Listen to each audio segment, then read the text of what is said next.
Nel mezzo del cammin di nostra vita mi ritrovai per una selva oscura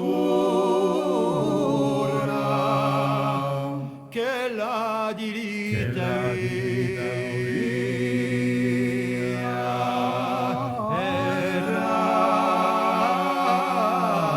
smarrita.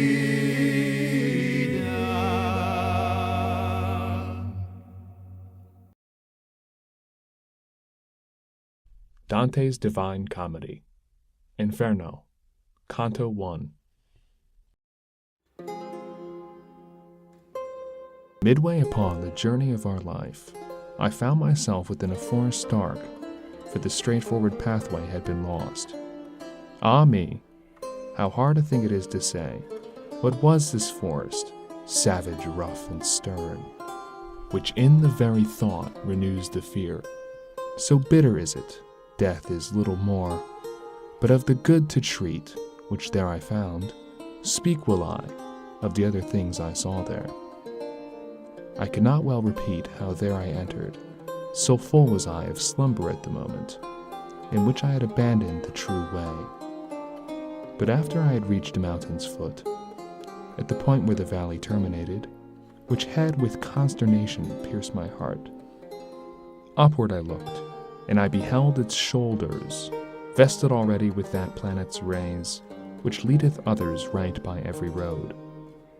Then was the fear a little quieted, that in my heart's lake had endured throughout the night, which I had passed so piteously, and even as he, who with distressful breath forth issued from the sea upon the shore, turns to the water powerless and gazes, so did my soul, that still was fleeing onward, turn itself back to re-behold the pass, which never yet a living person left. After my weary body I had rested, the way resumed I on the desert slope, so that the firm foot ever was the lower. And lo, almost where the ascent began, a panther, light and swift exceedingly, which with spotted skin was covered o'er, and never moved she from before my face, nay, rather did impede so much my way, that many times I returned to head turned. The time was the beginning of the morning, and up the sun was mounting with those stars that with him were, what time the love divine at first in motion set those beauteous things, so were to me occasion of good hope, the variegated skin of that wild beast, the hour of time, and the delicious season, but not so much that did not give me fear. A lion's aspect, which appeared to me, he seemed as if against me he were coming, with head uplifted and with ravenous hunger, so that it seemed the air was afraid of him, and a she-wolf, that with all hungerings seemed to be laden in her meagerness, and many folk has cause to live forlorn. She brought upon me so much heaviness, with the affright that from her aspect came, that I the hope relinquished of the height, and as he who willingly acquires, and the time comes that causes him to lose, who weeps in all his thoughts and is despondent, even such made me that the beast withouten peace, which, coming against me by degrees, thrust me back thither where the sun is silent. While I was rushing downward to the lowland, before mine eyes did one present himself, who seemed from long-continued silence hoarse. When I beheld him in the desert fast, "Have pity on me," unto him I cried, "whichever thou art, or shade or real man." He answered me, "Not man, man I once was, and both my parents were of Lombardy, and Mantuans by country both of them. Sub Julio I was born, though it was late, and lived in Rome under the good Augustus, during the time of false and lying gods. A poet was I, and I sang the just son of Anchises, who came forth from Troy, after that Ilion the superb was burned. But thou, why goest thou back to such annoyance?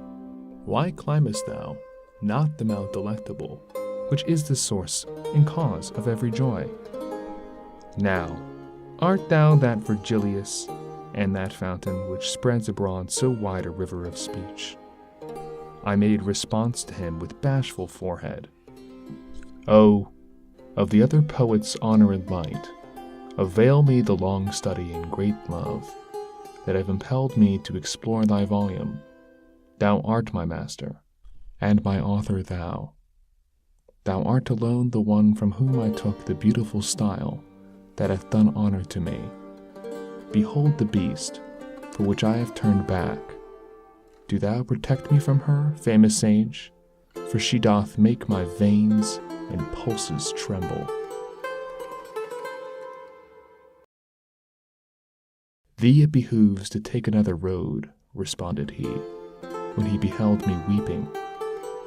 If from this savage place thou wouldst escape, because this beast, at which thou criest out, suffers not any one to pass her way, but so doth harass him, that she destroys him, and has a nature so malign and ruthless, that neither doth she glut her greedy will, and after food is hungrier than before.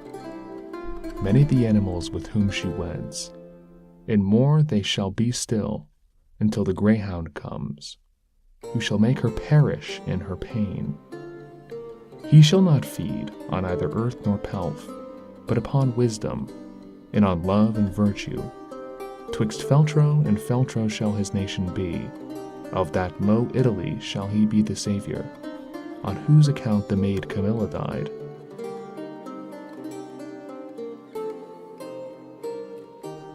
Euryalus, Turnus, Nisus, of their wounds, through every city shall he hunt her down, until he shall driven her back to hell, there from whence envy first did let her loose. Therefore I think and judge it for thy best, thou follow me, and I will be thy guide, and lead thee hence through the eternal place, where thou shalt hear the desperate lamentations, shalt see the ancient spirits disconsolate, who cry out each one for the second death, and thou shalt see those who contented are within the fire, because they hope to come, whenever it may be, to the blessed people, to whom then, if thou wishest to ascend, a soul shall be for that than I am more worthy. With her at my departure I will leave thee, because that emperor who reigns above, and that I was rebellious to his law, wills through me none come into his city.